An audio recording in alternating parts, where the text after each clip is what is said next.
Well, good evening, everyone. Thank you for joining me for our fifth edition of Let's Talk Live. Today's guest is a retired master sergeant and veteran of the United States Air Force. He's had an excellent military career, which includes two deployments to Iraq. He's originally from Chicago, Illinois, and now lives here in San Antonio, Texas. He has an undergraduate degree from Bellevue University. He currently works for Fathom Realty as a realtor. He is a husband and a father of two. Please welcome Mr. Waverly Hurricane Carter.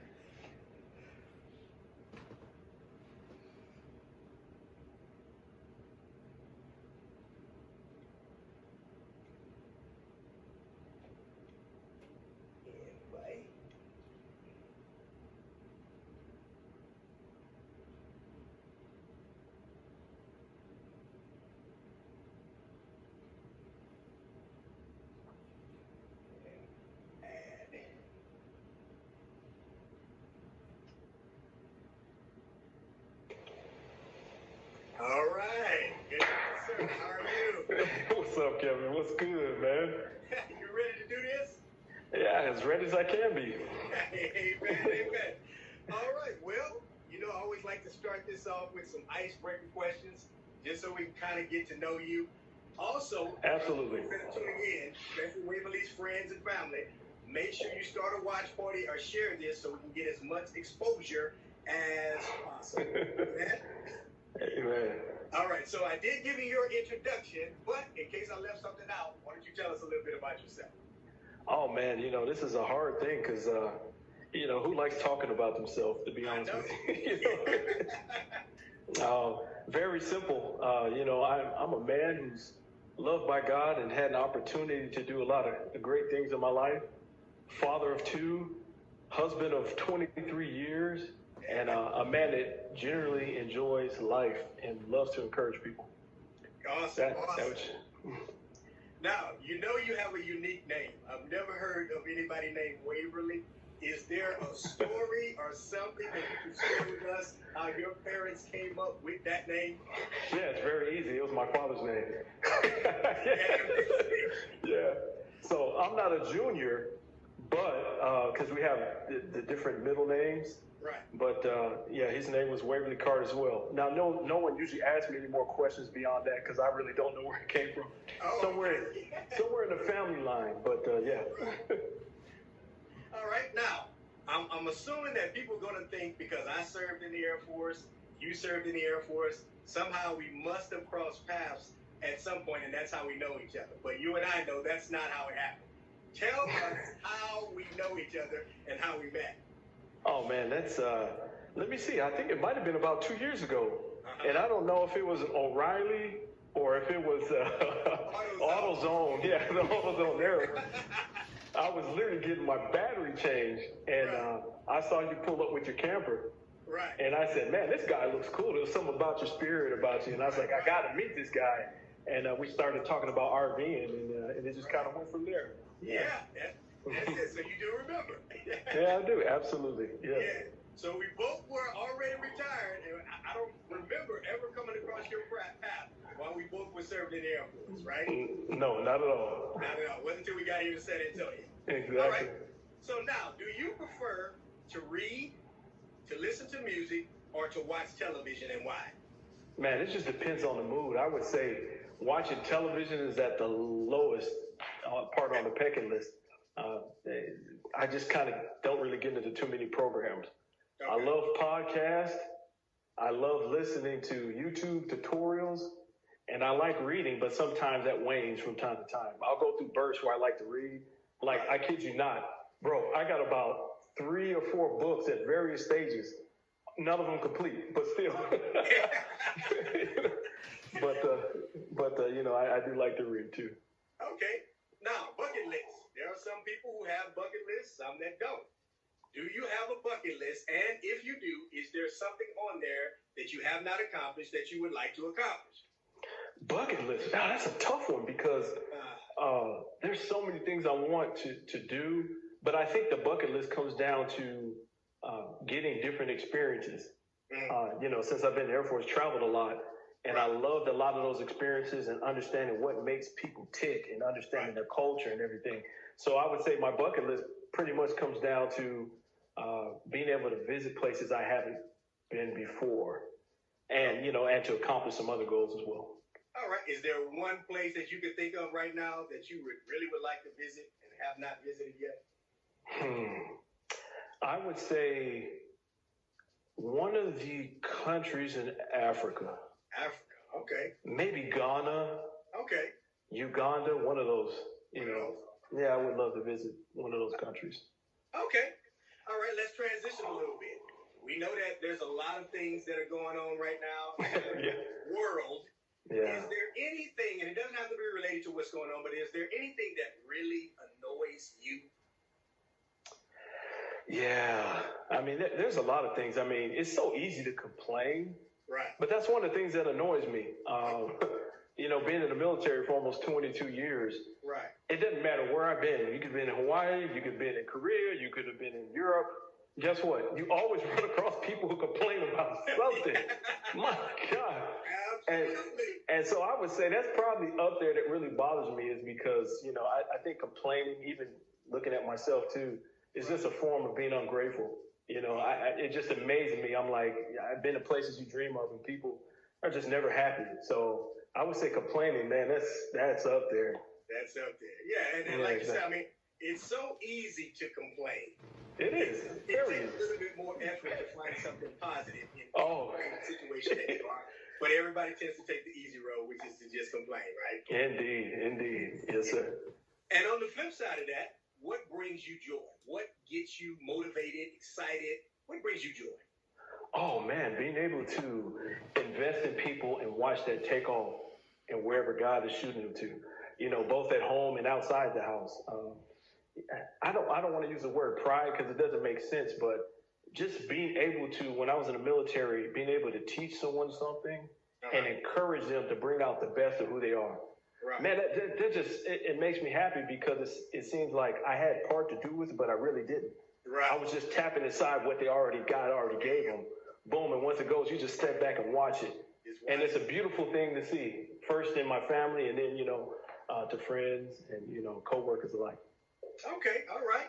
Yeah. And who is the person that you look up to the most and why? Man, I've been asked that at many of these conferences and, these little thought building exercises and all that. I can't say one particular person, and that's not being cliche. If I were to pick a person, I would probably say my mom. Oh. I probably would. Okay. I would. Strong woman. Right. Very well balanced. Of course, it may seem like I'm being biased, but if you knew her, you would know what I'm talking about because her personality kind of speaks for itself. Right. Mm-hmm. Okay. And if you could have a conversation with any person, dead or alive, real or fictional, who would it be and why? The same person. Same person. Mom, huh? Yeah. My mom, she passed away back in 2011. I feel like we lost her a little early. But one of the things that I would just really love to talk to her about now is because I'm at the age that she was when I was my kid's age. Oh, wow. And now where I'm at in life, where my mind has been and my experiences, I feel like I'm ready to have that deeper conversation with her that I wasn't ready for a few years, maybe a decade ago. Right. And, so when I look at my kids and I'm remembering I used to say and do some of the things they did, I just would really love to talk to her and say, hey, how were you processing that or whatever, just to get the inside scoop, Right. I really would love to get her perspective on life at this phase of my life. Right, and it's funny how it works, all the things that we did and said as kids, now that we're parents, and we get to see through our parents' eyes and why they responded and did and said the things they did in response to the things we were doing, we have a better understanding of things now, right? Yeah, and I joke with my kids because I feel like you tell them all this stuff and it's literally sitting right here, but for some reason it doesn't get through until a certain age, but it's sitting right there. Then as soon as you hit a certain age, it gets, that's what they're talking about, yeah. So it's always there, but you just don't know it is. Got to get activated. Yeah. All right, let's transition. Now, we know, you mentioned that you served in the Air Force for almost 2 years. Tell us, why did you join the military and specifically the Air Force? I always was drawn to the military from a young age, playing soldier, whatever the case may be. But I tell you what, I think what pushed me over, and I know this might sound cheesy, but man, I saw Top Gun. Whoa. I was like, I want to fly them planes, man. I wanted to fly them planes. I mean, I was talking to him, watching that movie every chance I could get at my aunt's house and everything else. Right. I wanted to be an aviator. I wanted to be Maverick, you know what I mean? Right. And so that's what kind of drew me in. Funny thing is, I never flew a plane my whole time. I flew in them, but I didn't fly them. Yeah, I flew in them, yeah, but no, man, no. Yeah, that's what drew me in. Right, and it's funny, that movie was just on, I think it was last week, and that movie's from 1986. I cannot believe it's been that long since that movie was created, but yeah, awesome movie. Yeah, it was. When you joined, did you know that you were going to make it a career? No, absolutely not. There seems to be a common theme. Exactly. Nobody joined with the intention of retiring. Why? I had a job in mind, and when I didn't do that, I guess I didn't think beyond it. I just kind of let it develop as it went. And in fact, there wasn't one enlistment that I had that I said, you know what, I'm very confident. I think the last one was almost like, hey, we might as well finish it. But the ones before the last one, it was like, am I doing the right thing? Is this where I need to be, God? I mean, I literally questioned myself, and throughout the whole process, I wish it sounded more glamorous, but that's the truth, man. Right. And we know that you retired as an E6. Was there, or an E7? Right, E7, yes. E7. Was there a rank that you can recall that it was more rewarding for you, maybe because it was more difficult to attain or anything like that? Was there any rank that you can remember that was more rewarding than the other ones? Oh, man, I'd have to say becoming a sergeant. Yeah. Man! Oh, that feels good, because you see it on the movies and the police force and all this stuff. When you call somebody the sergeant, that's like something, So I went from Airman Carter to Sergeant Carter, Right. And, it just, it felt good personally, but then also, you just felt like when somebody looked at you as a sergeant, that meant something. And I just remember when I put on the sergeant stripes for the first time, it just felt a little bit better. Just felt a little bit better. It did. Yes. Yeah. Now, as you got promoted, then, the responsibilities did feel better. But when I put on sergeant was, that felt good. Yeah, Not to mention, like you said, we didn't really care for the responsibility, but we certainly was looking for that pay. Oh, yeah. Pay increase for sure. Boy, DFAS, I'm like, you better have it ready, baby. Yeah, no doubt. Now, I mentioned that you did 2 tours in Iraq. Is there a place that you can remember the Air Force actually took you to that had some type of experience that is memorable that you can share with us? Man, obviously we don't have enough time for that. I mean, almost every assignment I've had great memories, and they may not seem grandiose when you explain it, in this form, but moments that meant the world to me are just those moments of epiphany. You know what I mean? Right. You want to know specifically in the desert or? Oh, just any one of the assignments. Something that you remember stands out to you. Maybe it was a great assignment. Maybe it was overseas. Maybe, or maybe it could be one of those deployments you went on.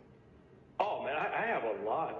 One of the most pivotal moments of my development as an airman or NCO or person, I would say when I retrained from, I used to be in supply, and then I retrained to be in a JAG Corps as a paralegal. That was a tough transition. I thought I could write well. I thought I could articulate myself. Then I started working around attorneys. And and not to mention, I went from, being on that flight line shop culture to a professional culture in the military. Right. That was a hard transition.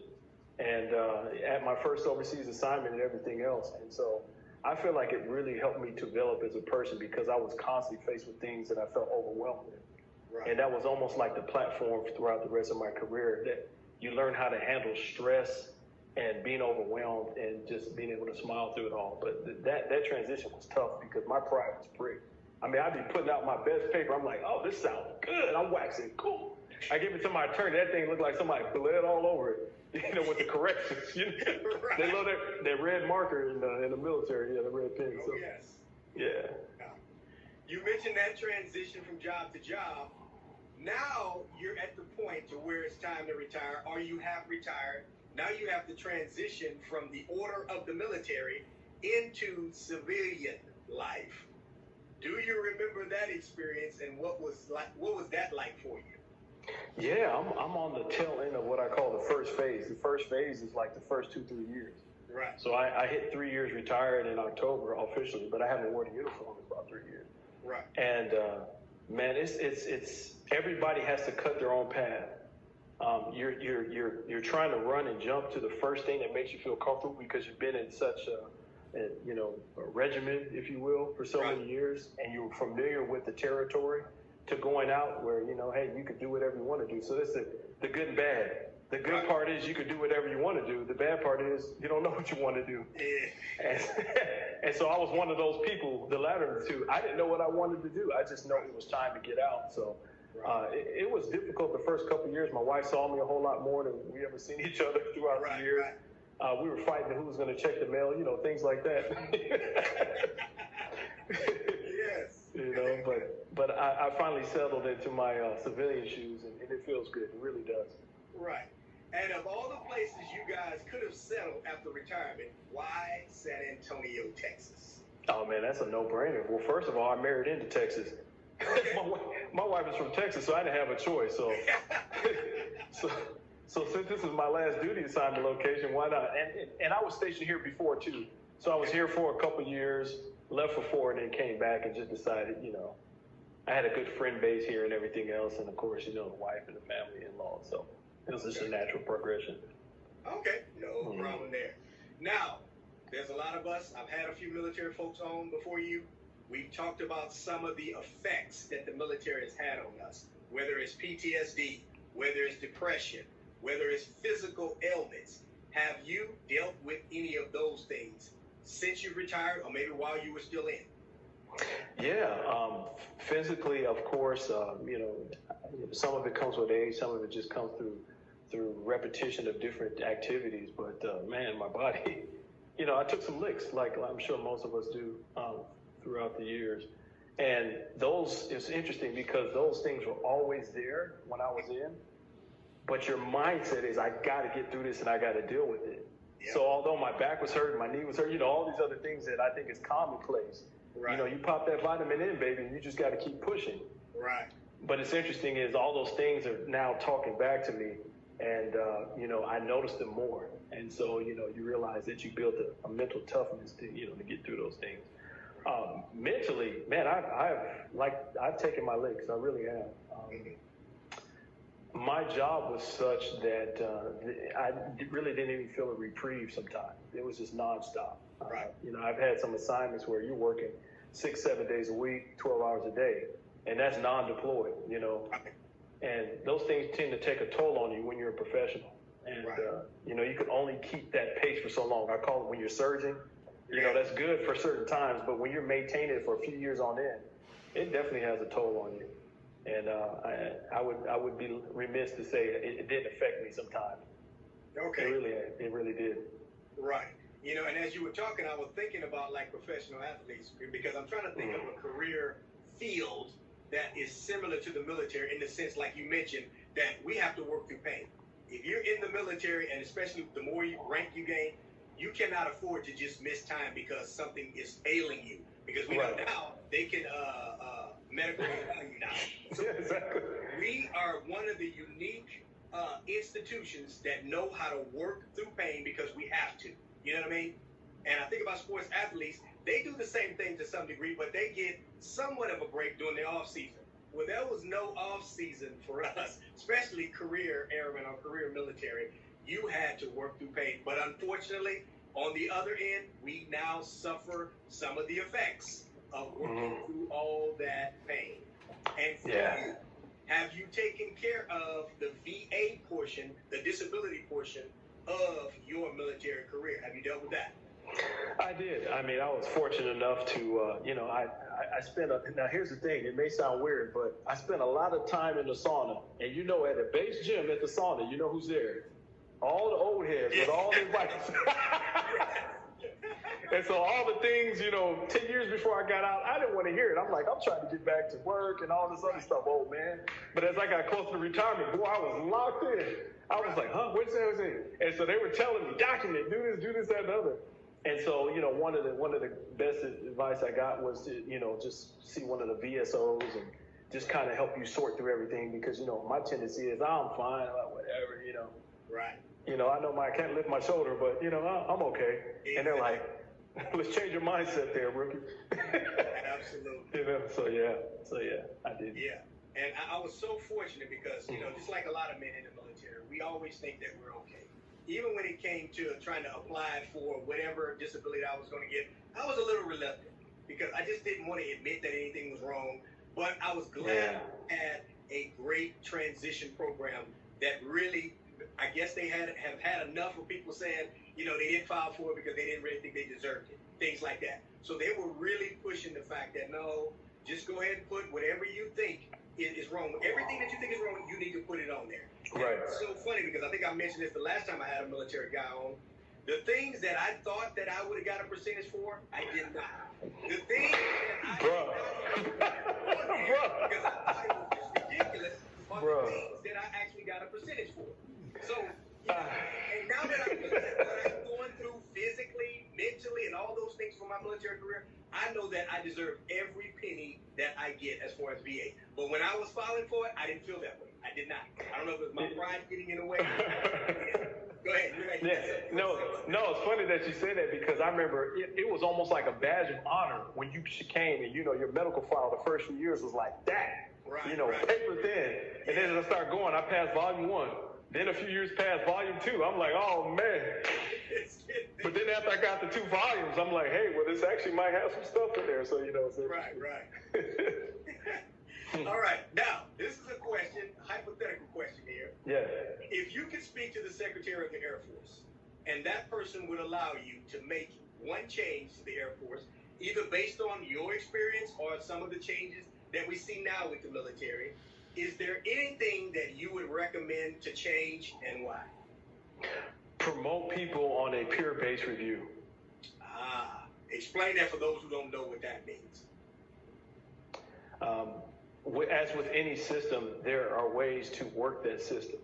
Like when they say with the IRS, evasion is criminal, but avoidance is good. But, and, if you can avoid paying taxes, and I would say the same thing in any situation where if you have the vote of confidence from the people that you're leading, I think that speaks more volume sometimes than a fancy piece of paper.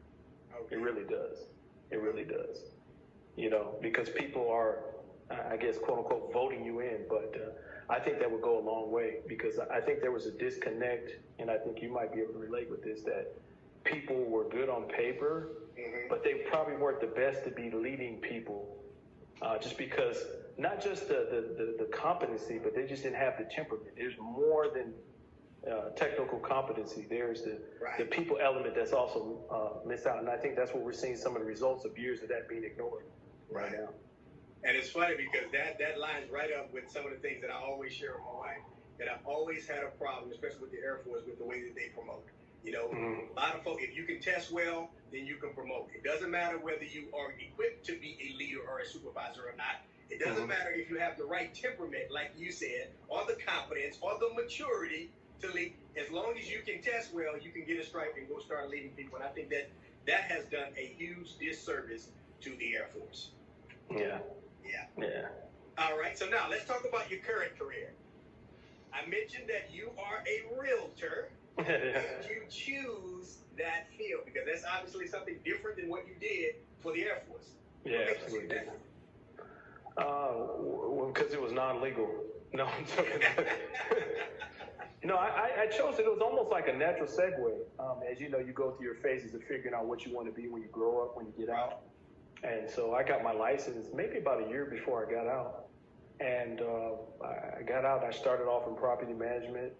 And then I went to do a little bit of recruiting and working at a staffing agency for one of my friends who was doing a startup, staffing agency. Signed a little contract, and then I just decided the following year in February just to go full-time in real estate. mainly because I feel like it afforded me the flexibility and also just to challenge myself. Because, you know, when you're in business for yourself, you can't blame HR, you can't blame the admin office. Everything rides and rests on the guy in the mirror.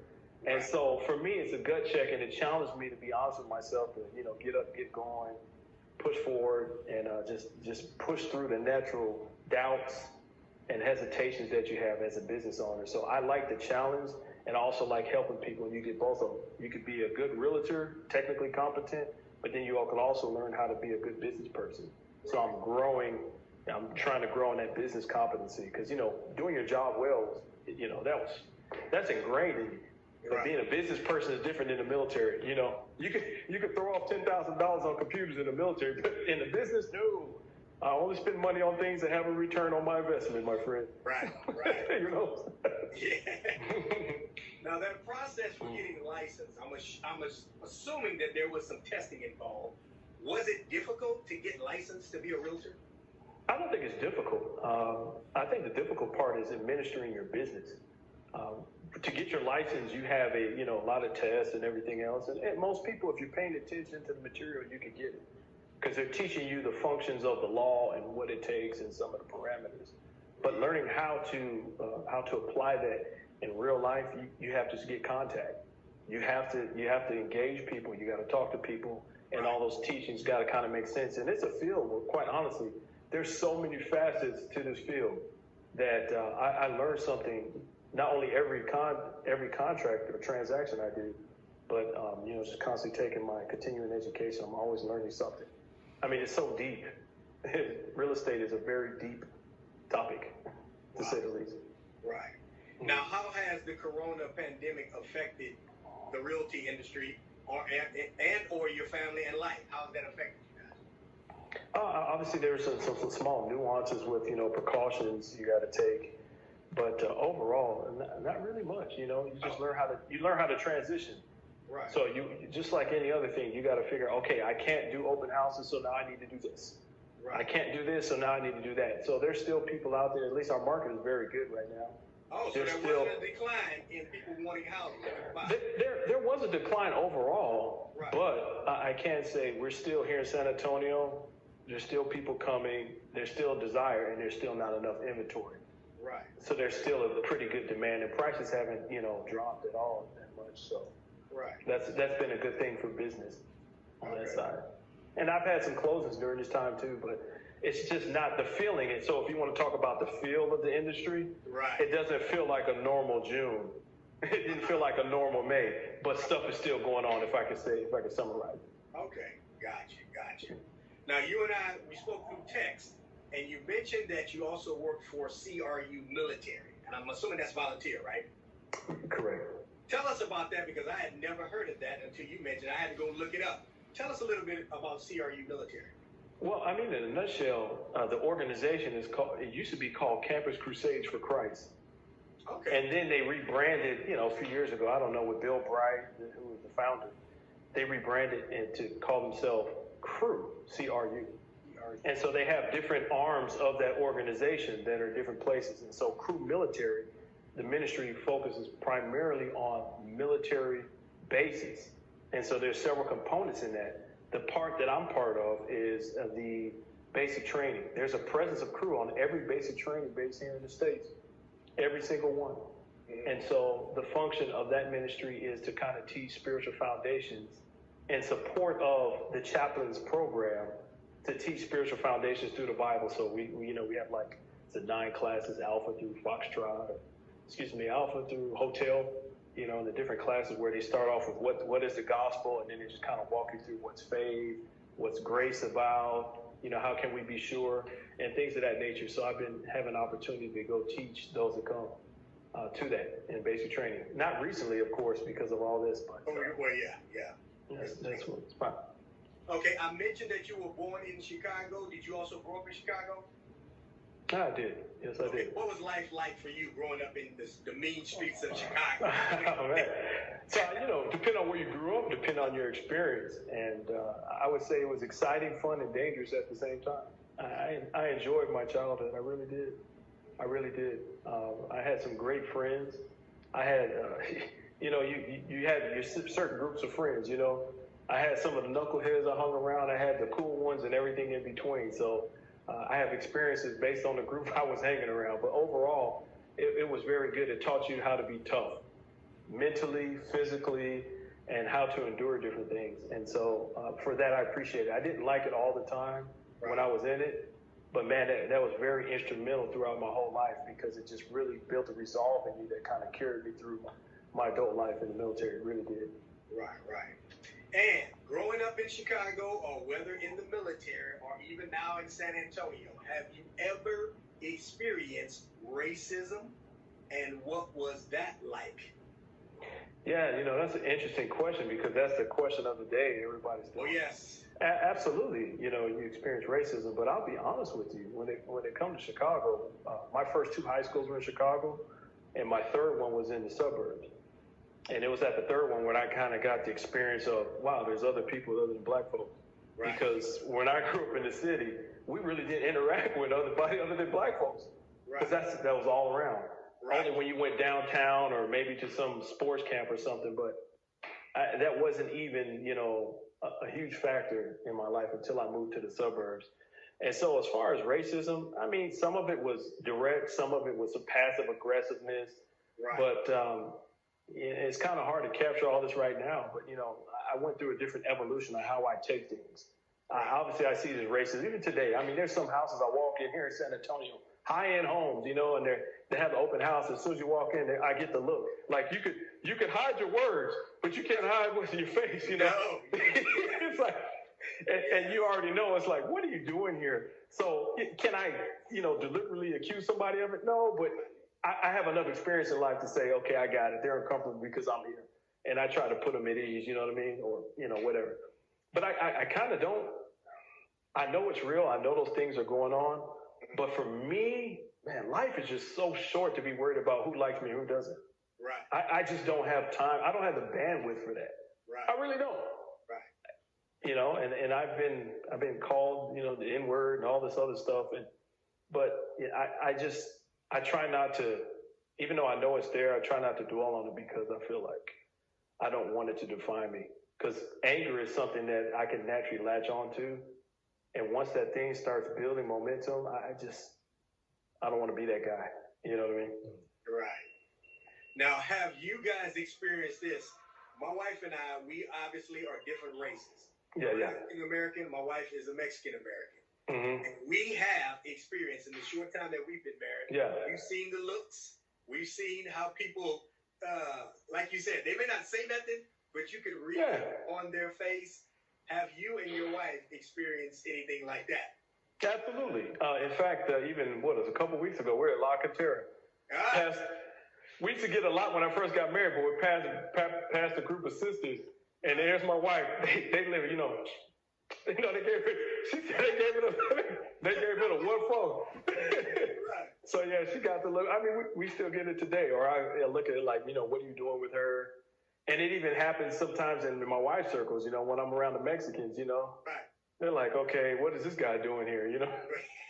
It's just yeah, exactly. I mean, let me tell you something, bro. When I first married my wife and I met my in-laws, I literally felt like I was in a different country.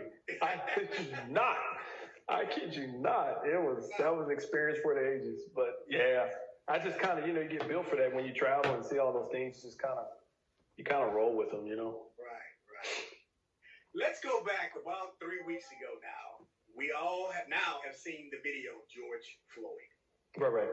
The first time you watched that, what did you feel and experience by watching that?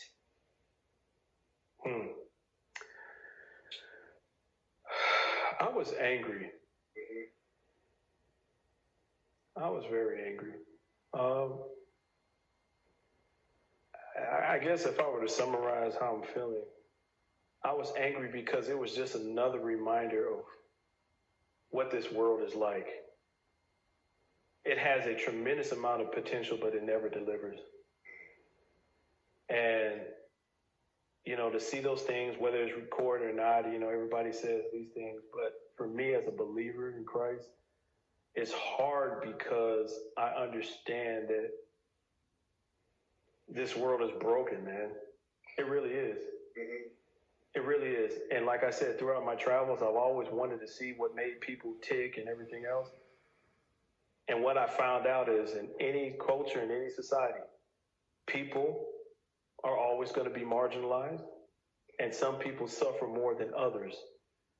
And it breaks my heart because history shows it, and no country and nobody's immune from it. And when you see things like that, it breaks my heart because I feel like I have an answer, but it's just overwhelming. It is. It's overwhelming.